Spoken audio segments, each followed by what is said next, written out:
Morning Business, le débat. L'inflation, et on attend les chiffres de la zone euro tout à l'heure en fin de matinée. Nicolas Dose, dans ce contexte, on sent que la BCE est un peu dans le brouillard. Que la position est inconfortable. Oui. Ah oui, si vous voulez, là aujourd'hui, la Banque Centrale Européenne est devant le triangle infernal. Le triangle infernal, il s'appelle inflation, croissance, taux.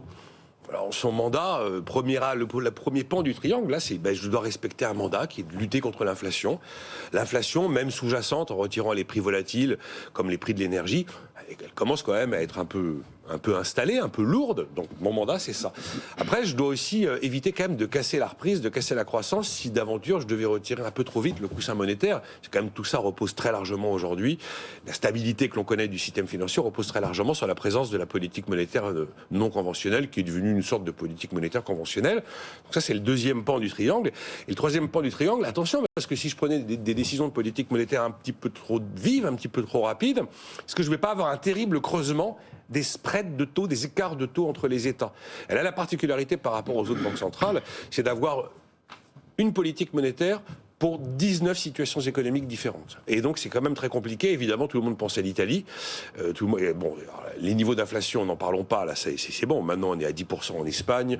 On a appris qu'on était à 6,7% en Italie. On était à 8,3% en Allemagne. Mais il y a les fameux taux longs, qui sont repartis à la hausse. Et la soutenabilité de l'ensemble des pays, du coup, la soutenabilité de la zone euro, fait qu'elle est devant un triangle compliqué. On en parlait hier avec Stéphane. Quand vous courez 2 lièvres, c'est dur. Quand vous courez 3 lièvres, c'est compliqué.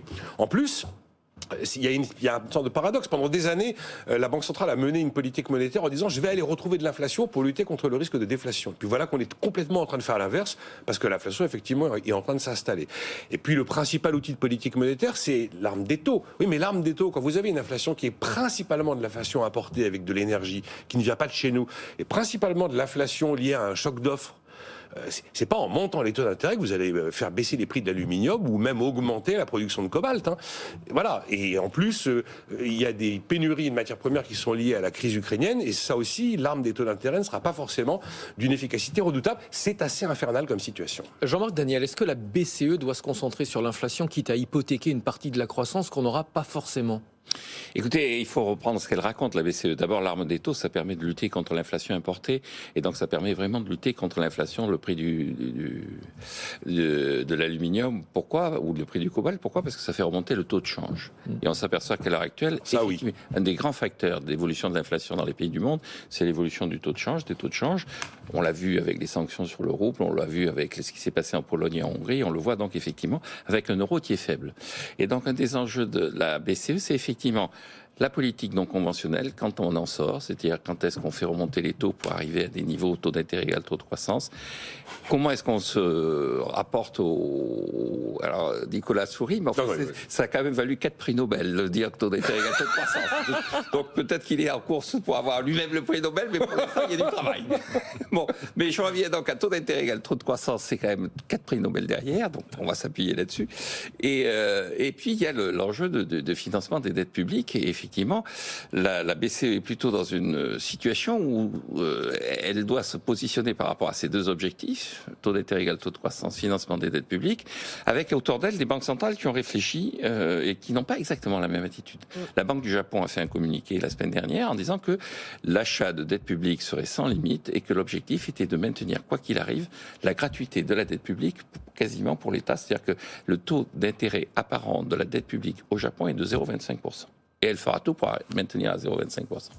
En revanche, aux États-Unis, la Réserve fédérale a dit, nous, on va calmer l'État fédéral qui dépense sans compter, donc on va arrêter les achats de dette publique et on va remonter les taux d'intérêt pour lutter contre l'inflation et pour atteindre taux d'intérêt et taux de croissance. La Banque d'Angleterre, dont il fallait effectivement parler, on ne pouvait pas passer la semaine sans parler de la Banque d'Angleterre, la Banque d'Angleterre maintient sa position, c'est-à-dire je remonte les taux d'intérêt égal taux de croissance, je rachète de la dette publique, j'évite à l'État de faire faillite, d'autant plus que l'État anglais a un arrondissement assez significatif de sa dette parce que beaucoup de sa dette est indexée sur l'inflation. La BCE, dans tout ça, on attend. C'est-à-dire, effectivement, elle se pose la question de savoir est-ce qu'il faut faire monter le taux d'intérêt pour lutter contre l'inflation, sachant que ça améliorera la situation du taux de change. On a des pays qui sont très endettés et puis surtout, on a des taux d'inflation qui sont divers. On a parlé de l'Espagne, mais il y a 2 pays baltes. Donc, si vous voulez savoir où ils sont, il faut les demander à Yannick Jadot. Il vous précisera où sont ces pays. C'est pas sympa, ça. Il y a 2 pays baltes qui sont justement l'Estonie et la Lituanie, qui ont plus de 10% d'inflation. C'est quand même le seul endroit sur BFM Business où on peut avoir un débat pour savoir s'il faut que taux d'intérêt égale taux de croissance. Moi, ma conviction, c'est que la politique monétaire va être normalisée, mais faussement normalisée, de manière à s'assurer qu'on va garder des taux d'intérêt réels, très négatifs. Merci beaucoup à tous les deux. On pourra aussi avoir un débat, savoir si la prochaine guerre, ce sera sur l'échange. Hein. Ça, c'est important. Le taux de change est un des paramètres maintenant que les banques centrales n'avaient pas vraiment incorporé et dont on s'aperçoit que c'est devenu un des facteurs clés dans la lutte contre l'inflation. Hier, Hélène Ray, dans Les Échos, signait un papier passionnant sur le côté stratégique de la monnaie.